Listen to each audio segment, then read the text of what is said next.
Today we'll talk about how can you disable allow verification notifications on your LinkedIn Learning app. All you have to do, just go down, click on my Learning down here. So then you come to this list here and you click on your name. So then you come to your profile. Then all you have to do, just go above this sign, click on it, and you come to this list here. Then you go down. So then you click here on account settings, then it's going to take you to this list. You just switch into open video. It's going to take a time, and you click here on notifications.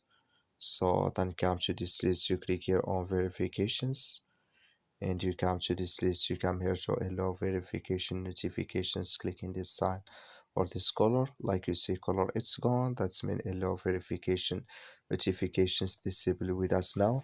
That's all you have to do. Thank you for watching. Don't forget to support us by liking and subscribe.